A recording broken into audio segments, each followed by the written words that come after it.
એ આપણે બધા શૂન્ય છીએ, જીરો ની કઈ કિંમત હોય? સાહેબ બેઠા છે એટલે પૂછું, બીજાને ન પૂછાય, ભણેલા ગણેલા બેઠા એટલે કઈક પૂછાય.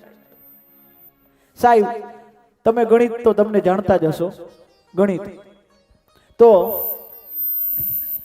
એક શૂન્ય હોય, એક શૂન્ય એમાં પ્લસ કરો, બીજું શૂન્ય એમાં જોડ કરો, 1 0, પછી એને પ્લસ 0, પાછો પ્લસ 0, પાછો પ્લસ 0, પાછો પ્લસ 0, પાછો પ્લસ 0, આમ 7 વાર 0 0 કરો અને બરોબર કરો તો એમાં સરવાળો કેટલો થાય? વધે કેટલા?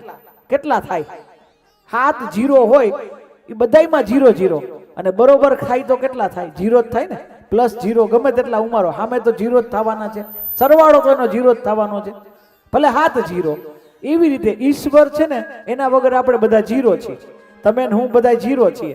હવે આપણે એક ભેગા થાય, 2 થાય, 17 થાય, આપણે બધા 0 છીએ.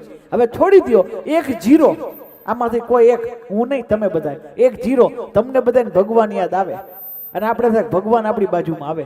તો હવે 0 એની આગળ ભગવાન આવી જાય તો 1 ની આગળ 0 લાગે તો હવે કેટલા થયા? 1 અને 0 બરોબર 10 થયા. 1 ની આગળ 0 લાગી જાય તો 10 થયા. હવે એની બીજાને એમ થયું કે આને આની પાછળ ભગવાન આને આગળ લગાડી, પાછળ લાગી ગયો ભગવાન પાછળ, હુંય લાગુ તો બીજો 0 ગોઠવાય તો 100 થાય, ત્રીજો થાય તો 1000 થાય, ચોથો ગોઠવાય તો 10,000 થાય, પાંચમો ગોઠવાય તો લાખ થાય, છઠ્ઠો ગોઠવાય 10 લાખ થાય અને સાતમો ગોઠવાય તો કરોડ થાય. જો પેલા 7 0 ની કોઈ કિંમત નહોતી, પણ એક ઈશ્વર આવી ગયો તો પછી કિંમત કરોડ ગણી થઈ જાય. સમજાઈ ગયું ને?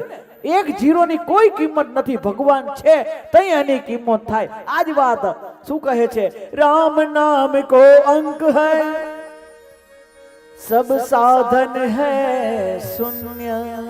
હો રામ નામ કો અંક હૈ, सब साधन है शून्य, अंक गए कुछ हाथ ना, अंक रहे 10 गो, अंक गए कुछ हाथ ना, अंक रहे 10 गो. तुम साथ हो जो मेरे,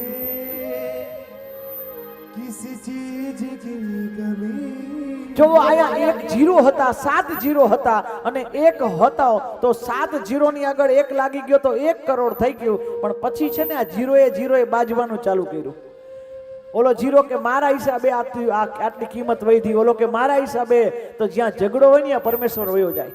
જ્યાં ઝઘડો હોય ત્યાં હવે 7 0 ની આગળ જે એકડો હતો ને એમ કે તમે બાઈજી રાખો, હું જાઉં છું. એક જ હટી ગયો, એ એક પરમેશ્વર વયો ગયો. 7 0 હતા તો રકમ પાછી 0 થઈ ગઈ. મારા વાલા, એમ કરોડની કિંમતના માણા હોય પણ આમાંથી પરમેશ્વર વયો જાય, કિંમત 0 થઈ જવાની. મારા વાલા, 1 0 કોઈ આપણું કાંઈ કિંમત નથી, જે એક સાથે જોડાયેલો છે અને એની કિંમત છે.